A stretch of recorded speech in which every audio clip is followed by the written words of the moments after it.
Salut les amis, After Zap, image numéro 670. Aujourd'hui, on démarre avec l'anniversaire du club de Manchester City qui fête ses 123 ans. On jette un petit coup d'œil au palmarès des Citizens. On va pas se mentir, le palmarès c'est quand même pas mal rempli depuis une bonne dizaine d'années.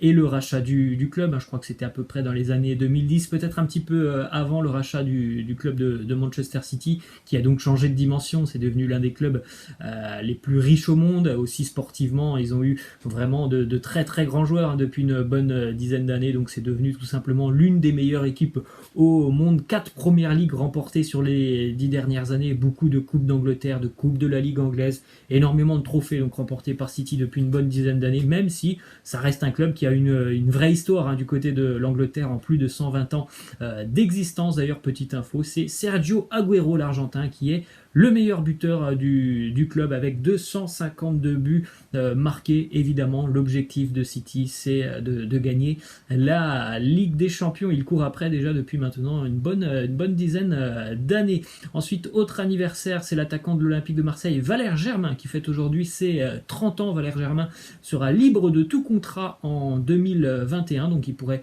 certainement y avoir du mouvement du côté de l'OM cet été, ça on l'a bien compris, donc peut-être un départ de Germain, puisque s'il ne part pas cet été, il partira gratuitement dans un an. Ensuite, une info qui concerne la Fédération française de football, on en avait entendu parler depuis le début de semaine, c'est officiel depuis hier, tous les championnats amateurs de France sont donc terminés.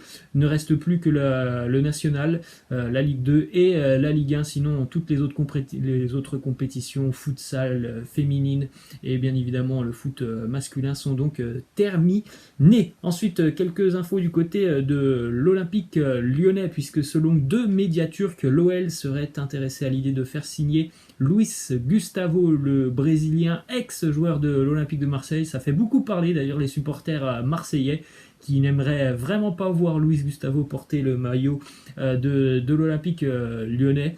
C'est une info assez surprenante, mais pourquoi pas. Lyon suit actuellement Luis Gustavo. D'ailleurs, Fenerbahçe pourrait le laisser partir contre 6 ou 7 millions d'euros, donc ça reste quand même plutôt raisonnable pour quelqu'un qui a une grosse expérience. Ensuite, une déclaration de Bruno Genesio, l'un des ex-entraîneurs lyonnais. Il nous dit on avait un jeu très porté sur l'offensive qui amenait un certain déséquilibre défensif. Ça a pu laisser penser que j'étais un fou et qu'on ne travaillait rien à l'entraînement, mais je l'assume. En tout cas, moi je me suis jamais ennuyé avec l'Olympique lyonnais de Genesio, parce que comme il le dit, c'était une équipe vraiment qui jouait beaucoup pour l'offensive, et quand tu joues énormément pour l'offensive en général, quand tu n'as pas non plus une base ou une structure bien construite, et forcément il y a des déséquilibres défensifs. C'était le cas du côté de Lyon, on encaissait beaucoup de buts mais on en marquait beaucoup, donc c'était toujours des matchs plutôt sympas à voir avec l'Olympique lyonnais. Ensuite, une info du côté de l'OGC Nice, l'entraîneur du gym Patrick Vieira a offert 250 tablettes aux 250 résidents des 4 EHPAD publics de Nice. Un joli geste de la part de l'entraîneur du gym. Ensuite, une info selon laquelle le Guardian, quotidien anglais, annonce que les discussions entre Gabriel, le défenseur brésilien de Lille, et Everton ont énormément avancé et que l'affaire pourrait être conclue.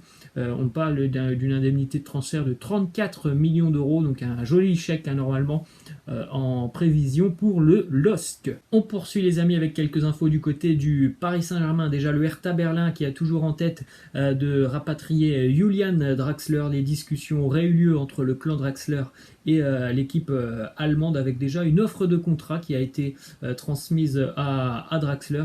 Certains clubs de première ligue aussi gardent un œil sur la situation de l'Allemand du côté de Paris, en l'occurrence Arsenal, et des autres clubs dont le nom n'a pas fuité, gardent toujours un œil sur la situation de Draxler. Maintenant, reste à savoir la position du Paris Saint-Germain sur le dossier Draxler. Est-ce qu'on compte sur lui pour l'avenir? Ensuite, une info du côté du clan Neymar. Le papa de Neymar a répondu à une interview du côté du Brésil, où il a annoncé tout simplement que son fils était très bien du côté de Paris et qu'il n'envisageait pas un départ l'été prochain. En plus de ça, on a bien compris qu'avec la situation actuelle et cette crise du coronavirus qui affecte évidemment le plan financier de certains clubs, ben, ça va être très compliqué pour le Barça de pouvoir faire revenir Neymar dès cet été. Ensuite, on a une petite info sur la suite de la Ligue des Champions, puisqu'une date a déjà été cochée pour éventuellement jouer la finale de la Ligue des Champions. Ça sera fin août, le 29 août prochain. C'est la date qui pour le moment a été désignée pour accueillir la finale de la LDC. Quelques infos du côté de l'Espagne, puisque la Fédération espagnole de football a validé le classement qui sera pris en compte en cas d'arrêt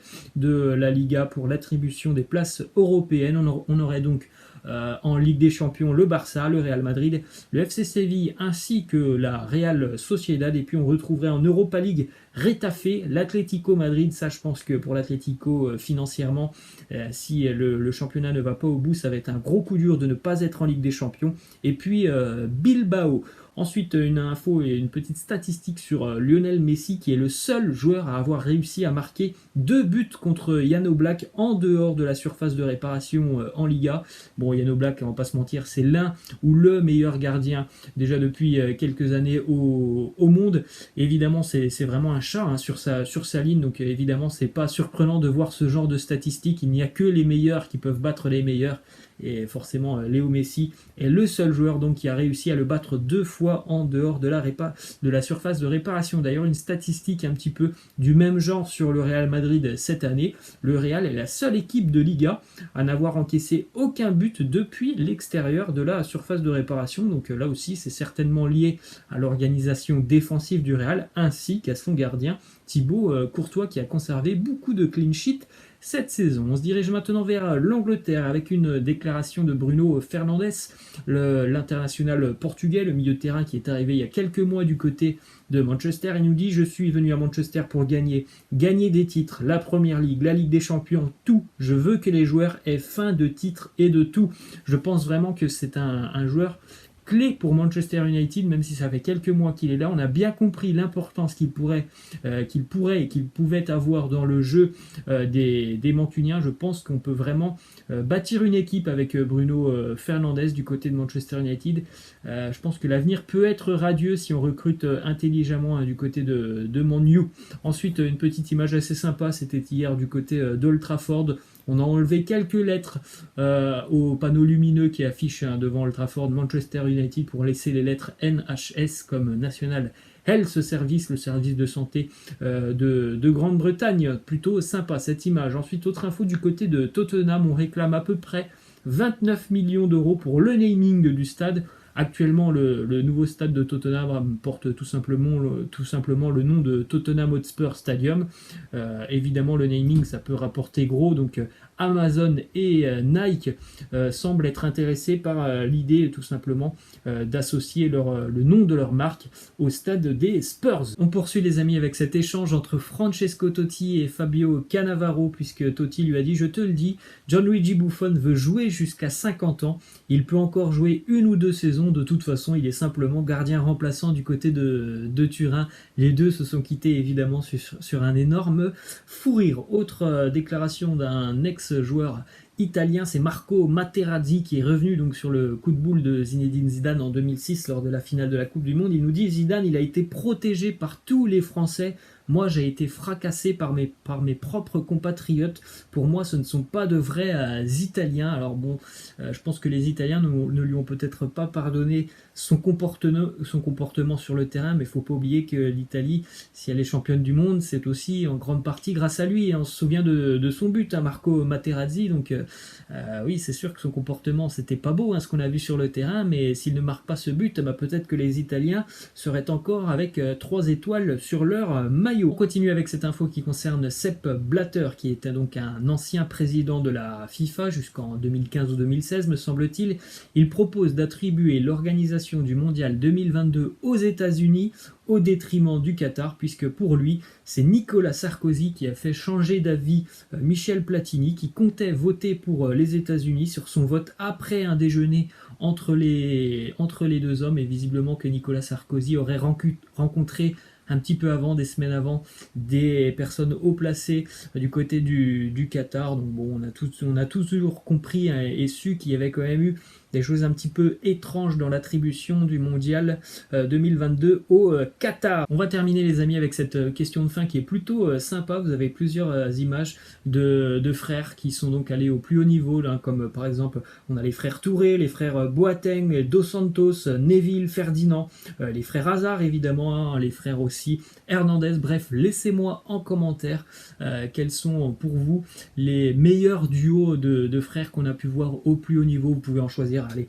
3 ou 4. Voilà les amis, c'est la fin de cet After Zap Image. J'espère que ça vous aura plu. Prenez soin de vous. Moi je vous laisse et je vous dis à la prochaine. Ciao.